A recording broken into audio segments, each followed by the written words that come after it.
Halo semuanya dan halo Pak Hani. Jadi, perkenalkan pertama-tama nama saya adalah Nicholas Syaputra dengan NIM 0101122090. Jadi, pada kesempatan kali ini saya akan menjelaskan mengenai proyek yang sudah kami kerjakan. Proyek yang sudah kami pilih yaitu mengenai personal financial goal setting. Ya, ini adalah topik yang sudah kami pilih dibanding topik yang satunya lagi. Oke, jadi langsung saja saya akan menjelaskan hanya bagian intronya dan step pertama yang sudah kami tentukan. Jadi saya akan menjelaskan kelompok kami terdiri dari saya sendiri, Roni Jong, Vincenzius Octaviano, dan Muhammad Miko Adzani. Oke, langsung saja ke step yang pertama yaitu identify the subject. Jadi sesuai instruksi yang sudah kelompok kami mengertikan, kami diminta untuk memilih satu anggota dari kelompok kami untuk menentukan personal financial goal setting yang akan ditujui oleh anggota kelompok kami. Oke, salah satu anggota tersebut yaitu Vincenzo Octaviano atau yang biasa kita panggil Okta. Jadi Okta akan menjadi fokus dari financial goal setting exercise kami. Oke, sebelum memasuki step yang kedua di mana teman saya akan nanti menjelaskan, saya akan menjelaskan step yang pertama yaitu identify the subject. Oke, jadi untuk bagian yang ini sudah jelas yaitu Okta yang akan kami jadikan eh, contoh untuk financial goal setting kami. Jadi sebelum memasuki kepada step yang selanjutnya, saya akan menjelaskan bagaimana Okta akan membagikan pencapaian financial goal settingnya. Jadi sebagai kelompok kami sudah menentukan sesuai guideline yaitu menggunakan SMART. Jadi SMART itu terdiri dari specific, measurable, achievable, relevant, and time bound. Oke, jadi langsung saja ke spesifik. Di sini spesifik maksudnya sebagai kelompok kami yaitu sebuah tujuan harus mencakup eh, kejelasan dan terdefinisikan dengan baik. Dan untuk yang terukur, sebuah tujuan harus mencakup kriteria yang memungkinkan kami untuk melacak kemajuan dan menentukan kapan Okta telah berhasil mencapainya.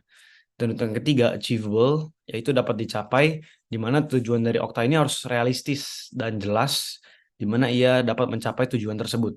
Dan yang keempat, relevant ataupun relevan, di mana tujuan yang Okta punyai itu harus relevan dengan tujuan dan aspirasi dari keseluruhan kelompok kami. Jadi, untuk yang kelima, time bound, yaitu terbatas waktu, di mana elemen ini menambahkan batasan waktu pada tujuan dari seorang Okta. Kelompok kami merasakan bahwa elemen ini menetapkan jangka waktu tertentu, menciptakan rasa urgensi dan pertanggungjawaban. Oke, sekian untuk step yang pertama. Untuk step yang kedua akan dijelaskan oleh selanjutnya teman saya, teman dari kelompok saya. Dan sekian dari saya, terima kasih. Perkenalkan, nama saya Vincenzo Octaviano Ardi Utomo dengan NIM 0101 1220 101. Di sini saya menjadi subjek dalam financial goal setting. Saya akan menjelaskan step yang kedua. Step yang kedua adalah setting financial goals. Nah, di setting financial goals ini yang pertama ada short term financial goals. Di situ short term financial goals ini tujuan jangka pendek, yaitu dalam 6 sampai 12 bulan mendatang. Spesifikasinya menyimpan $3.000 untuk dana darurat. Terukur lacak tabungan bulanan. Dapat dicapai berdasarkan pendapatan dan pengeluaran saat ini. Relevan memberikan jaringan keuangan. Terbatas waktu capai dalam 12 bulan mendatang. Yang kedua ada intermediate term financial goals. Di sini tujuannya adalah jangka menengah, yaitu 2 sampai 5 tahun. Spesifiknya melunasi utang kartu kredit sebesar $10.000. Terukur lacak pengurangan utang bulanan dapat dicapai. Memperhitungkan pendapatan dan anggaran. Relevan mengurangi stres keuangan. Terbatas waktu capai 3 sampai 5 tahun mendatang. Yang ketiga adalah long term financial goals. Nah, yang ini adalah tujuan jangka panjang, yaitu dalam 10 tahun atau lebih. Spesifikasinya menyimpan $150.000 untuk pensiun. Terukur lacak tabungan pensiun tahunan dapat dicapai memperhitungkan pertumbuhan pendapatan jangka panjang, relevan, menjamin keamanan keuangan di masa pensiun, terbatas waktu, capai dalam 15 sampai 20 tahun mendatang. Sekian dari saya. Step 2, setting financial goals. Itu ada 3, short term financial goals, intermediate term financial goals, dan long term financial goals. Terima kasih. Baik, nama saya Muhammad Niko Adzani dengan NIM 01011220121. Di sini saya akan menjelaskan yang selanjutnya merupakan step 3 yaitu goal planning. Di sini ada short term financial goals yang merupakan tujuan jangka pendek yaitu target yang dapat dicapai dalam waktu jangka yang pendek. Jumlah total yang dibutuhkan adalah $3.000. Pembagiannya menyimpan $250 per bulan. Waktu yang dibutuhkan adalah 12 bulan. Pemantauan dan penyesuaiannya, tinjauan bulanan, sesuaikan berdasarkan fluktuasi pendapatan.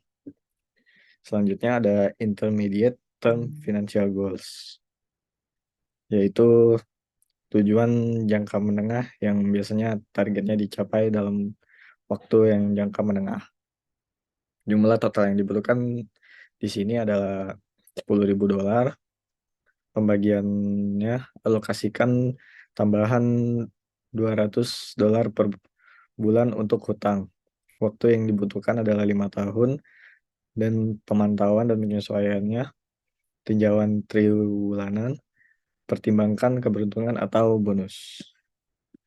Dan selanjutnya ada long term financial goals atau tujuan jangka panjang yang targetnya dicapai dalam waktu yang pastinya panjang. Jumlah total yang dibutuhkan di sini adalah $150.000.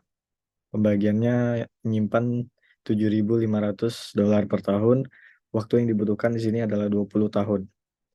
Pemantauan dan penyesuaiannya adalah tinjauan tahunan, riset setelah peristiwa kehidupan besar, pernikahan, kelahiran anak, ataupun perubahan karir. Sekian, itu saja step yang ketiga. Terima kasih.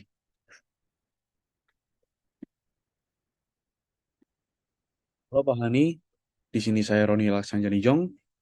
Pada kesempatan kali ini saya akan mempresentasikan personal financial goal setting kelompok saya yang mengambil subjek eh, Okta untuk menjadi subjek dari kelompok kami. Di sini saya akan menjelaskan tentang tantangan dan juga halangan yang akan dihadapi oleh Okta untuk mencapai kesuksesan.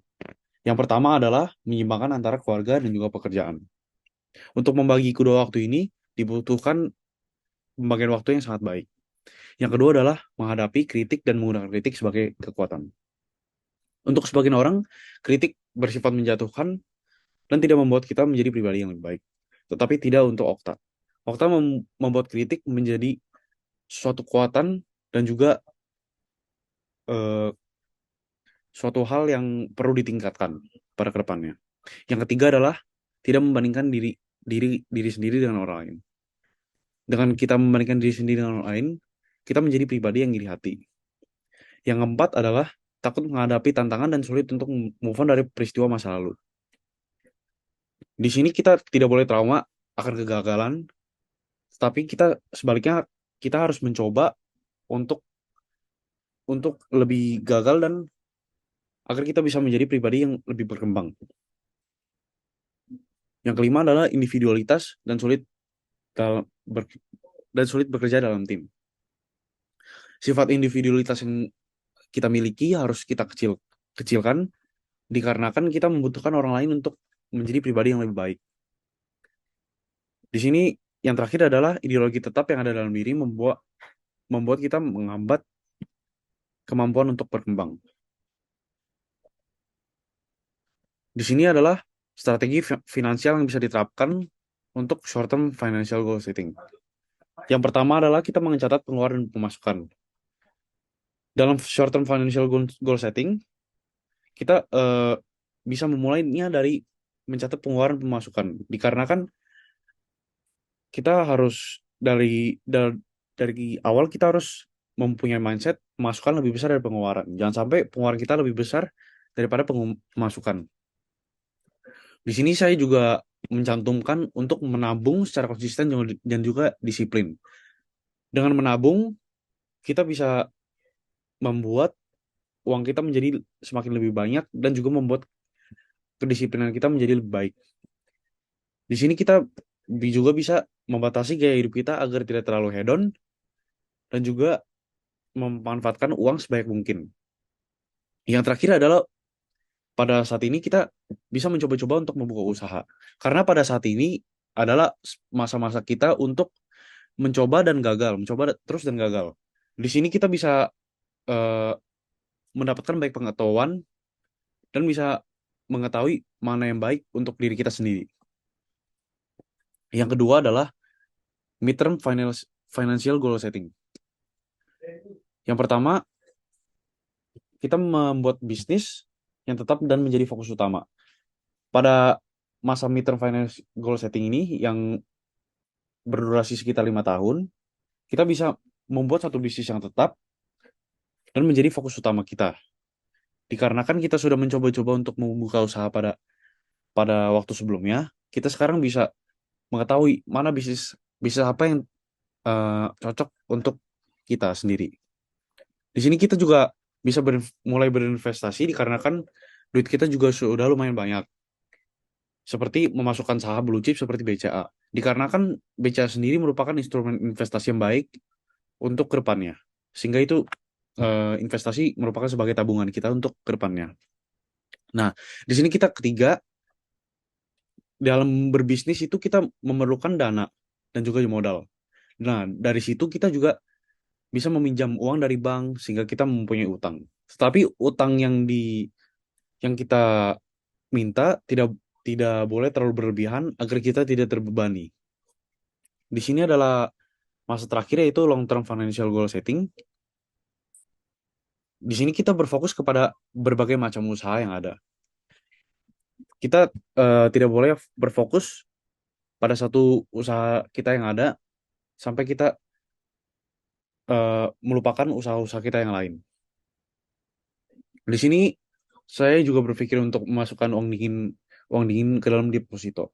Dikarenakan deposito sendiri merupakan tabungan uang berjangka yang bisa membuat uang kita yang banyak sehingga menjadi lebih baik lagi. Pada masa long term financial goal setting ini sendiri, kita juga tidak boleh terlalu gegabah dan terlalu berisiko dalam berbisnis. Dikarenakan pada masa ini kita pasti sudah mempunyai anak dan juga mempunyai tanggung jawab yang besar seperti cicilan rumah dan lain-lainnya. Sehingga kita tidak boleh terlalu agresif dalam berbisnis. Sekian dari presentasi saya dan di sini saya akan memperlihatkan referensi-referensi kelompok referensi apa saja yang kita ambil. Sekian presentasi dari kelompok kami. Terima kasih.